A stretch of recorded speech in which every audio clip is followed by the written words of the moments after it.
வைஷாகம் சர்வபூதானாம் சுவாமினம் கிருத்திகாசுதம் சதாபாலம் ஜட்டாதாரம் ஸ்கந்தம் வந்தே சிவாத்மஜம். வெற்றிவேல் முருகனுக்கு ஹரோஹரா. கோபுரம் டிவி நேயர்களுக்கு பக்திபூர்வமான வணக்கங்கள். நாம் கந்த புராணத்தில் ஆரம்ப கதைகளை பார்த்துட்டே வந்தோம் இல்லையா? அதில் அந்த உமாதேவி பூலோகத்தில் ஹிமவானின் மகளாக தோன்றி பார்வதி என்ற திருநாமத்தோடு வளர்ந்து வெறும் 5 வயதில் அந்த பரமேஸ்வரனை போய் அடைய வேண்டும்னு தவம் இயற்ற தயாராகிறாள். அப்பொழுது அவளுடைய தந்தை ஒப்புக்கொள்ளவில்லை. சின்ன குழந்தை, 5 வயசு குழந்தை. நம்மெல்லாம் 5 வயசு குழந்தைக்கு ஒரு சின்ன ஜலதோஷமோ இல்லை ஒரு காய்ச்சலோ வந்தால் துடிச்சு போகிறோம் நம்ம குழந்தைக்கு வந்தால். அப்போ அந்த ராஜாவுக்கு எப்படி இருக்கும்? அடர்ந்த வனம், அந்த காட்டுக்குள்ளே அடர்ந்த குளிர், அதற்குள்ளே போய் நான் தவம் பண்ணணும்னு போகிறார். அவர் ஒத்துக்கவே இல்லை. அழுது பார்க்கிறார். இந்த பெண் கேட்கலை.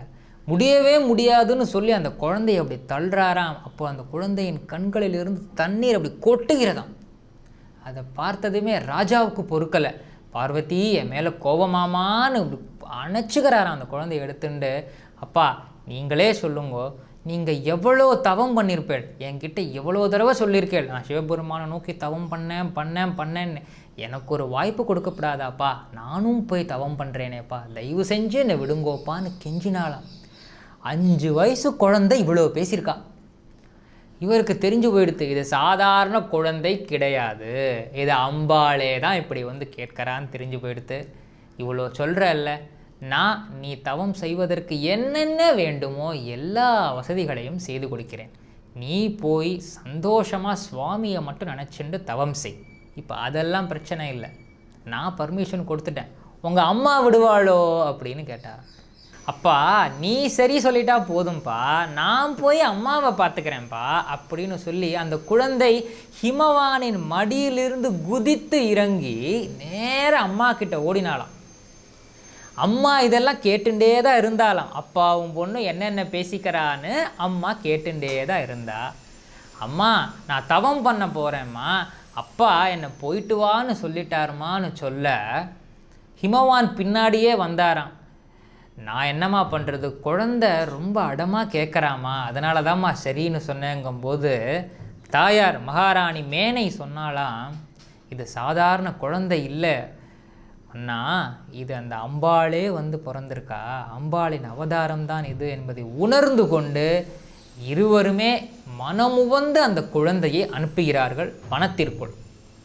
என்ன இருந்தாலும் ராஜாவின் மகள் இல்லையா, ராஜா அப்படி சுலபத்தில் விட்டுருவாரா?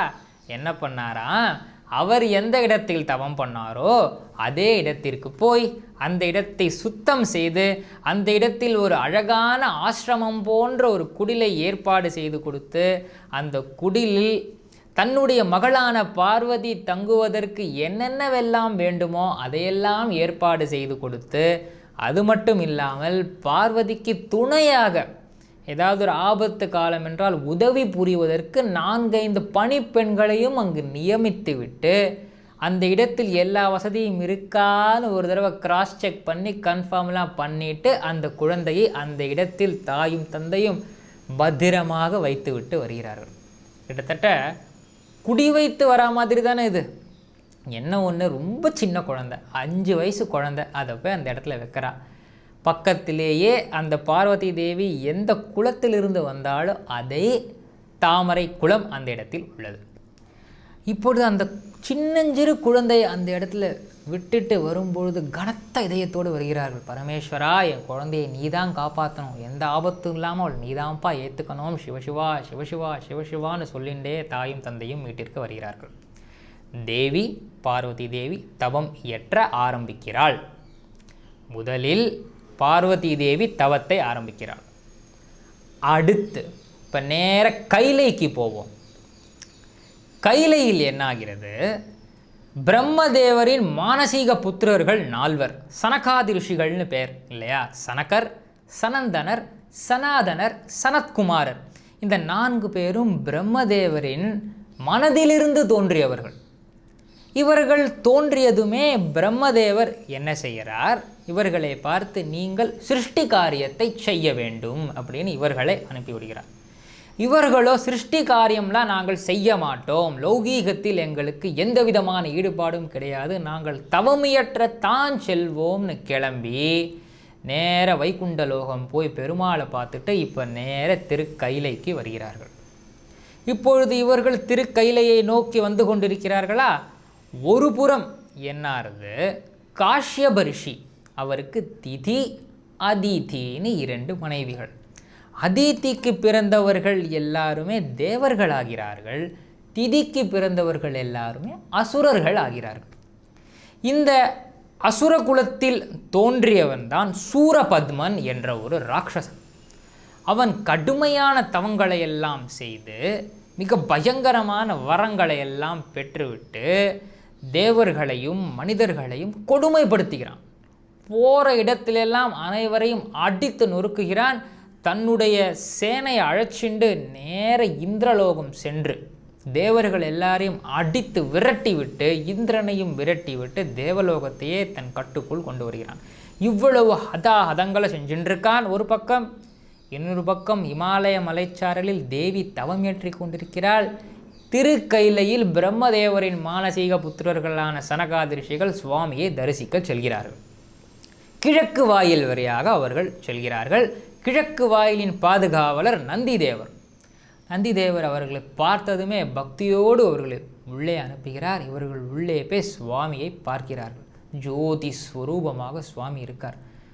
எத்தகைய காட்சி அது! எவ்வளவு அருமையான காட்சி! பத்மாசனத்தில் அமர்ந்து கொண்டு புலித்தோல் போர்த்தி கொண்டு திரிசூலம் ஏந்தி கொண்டு நெற்றி கண்ணையும் 2 கண்களையும் மூடிக்கொண்டு தியானித்து கொண்டிருக்கிறாராம் சுவாமி. சாந்த ஸ்வரூபியாக இருக்கிறார். சாந்தம் பத்மாசனஸ்தம் சசிதர முகுடம் பஞ்சவக்திரம் திரிநேத்திரம் சூலம் வஜ்ரம் ச கட்கம் பரசுமபிவரம் தக்ஷிணாங்கே வஹந்தம் நாகம் பாசம் ச கண்டாம் டமருக சகிதம் சாங்குஷம் வாமவாஹே நானாலங்கார தீப்தம் ஸ்பட்டிகமணிநிவம் பார்வதீஷம் பஜாமி. பார்வதி தேவி எப்பேற்பட்ட சிவபெருமானை பூஜிக்கிறாளோ அதேபோல் தியான கோலத்தில் 3 கண்களையும் மூடிக்கொண்டு திருநீர் அணிந்து கொண்டு சந்திரனை பிறை சந்திரனை தன் ஜடையில் அணிந்து கொண்டு நாகாபரணங்களையெல்லாம் மேலே இட்டு கொண்டு சுவாமி தவக்கோலத்தில் இருக்கார். ஓம் நம சிவாய என்று இவர்கள் சொன்னதுமே கண்களை திறந்து ஆனந்தத்தோடு இவர்களை வரவேற்று என்ன வேண்டும்னு கேட்க, எங்களுக்கு வேதங்களை தாங்கள் உணர்த்த வேண்டும் சுவாமி, ஆகமங்களை தாங்கள் உணர்த்த வேண்டும் சுவாமி, வேதங்களின் கருத்துக்களையெல்லாம் தாங்கள் தான் உணர்த்த வேண்டும் சுவாமின்னு சொல்ல இவர்களை அழைச்சிண்டு கைலைக்கு உள்ளே போனாராம் சுவாமி. உள்ளே போயிட்டு ஒரு பெரிய கல்லால மரம், அந்த கல்லால மரத்தின் கீழே சுவாமி அமர்ந்து கொள்கிறார். ஒரு மேடையில் அமர்ந்துக்கிறார்.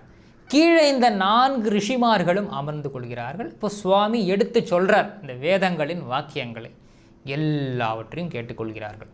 இது ஏதோ சில காலம் நடந்தது போல் கைலையில் இருக்கும் சுவாமிக்கு தோன்றினாலும் வெளியே இது பல ஆண்டுகள் பல யுகங்களாக நடந்துட்டுருக்கான். இப்போது சுவாமி எல்லாத்தையும் எடுத்து சொல்கிறார். வேதங்களை பற்றி சொல்வதற்கு அவ்வளவு காலம் ஆகும். எல்லாம் கேட்டுட்டதும் இந்த சனகாதிர்ஷிகள் சொன்னாலா, எல்லாம் கேட்டுட்டோம் சுவாமி, ரொம்ப சந்தோஷம், ஆனால் மன ஒழுக்கம் வேணுமே சுவாமி, ஒழுக்கம் தானே எல்லாத்துக்கும் ஆதாரம், அந்த ஒழுக்கத்தை எங்களுக்கு கொடுங்கோன்னு ரிஷிகள் கேட்டாலாம். ரிஷிகளே ஒழுக்கத்தை பற்றி கேட்டார்கள் என்றால் நாமெல்லாம் எப்படி கேட்டுக்கொள்ள வேண்டும்? இப்பொழுது சுவாமி என்ன செய்தாராம், ஒழுக்கத்தை வாயால் சொன்னால் புரியாது, என்னை பார்த்து தெரிந்து கொள்ளுங்கள் அப்படின்னு ஒரு காலை மேலிட்டு கொண்டு ஒரு காலை கீழே செலுத்தி கொண்டு தென் திசையை நோக்கி அந்த கல்லால மரத்தின் கீழ் அமர்ந்து கொண்டு சின்முத்திரையோடு அவர் வீற்றிருக்க அவரை கண்டு அவருடைய மௌனத்திலிருந்தே ஞானத்தையும் ஒழுக்கத்தையும் கற்றுக்கொள்கிறார்கள் சனகாதிரிஷிகள். அவர் தக்ஷிண திசையான தென் திசையை நோக்கி அமர்ந்து கொண்டதால் அவருக்கு தக்ஷிணாமூர்த்தி என்ற திருநாமம் வருகிறது. அவர் மௌன நிலையில் அந்த ஞானத்தையும் ஒழுக்கத்தையும் போதிக்கிறார். இந்த 4 ரிஷிகளும் அதை கேட்டுக்கொள்கிறார்கள். இப்பொழுது சுவாமியும் தவத்தில் இருக்கார்.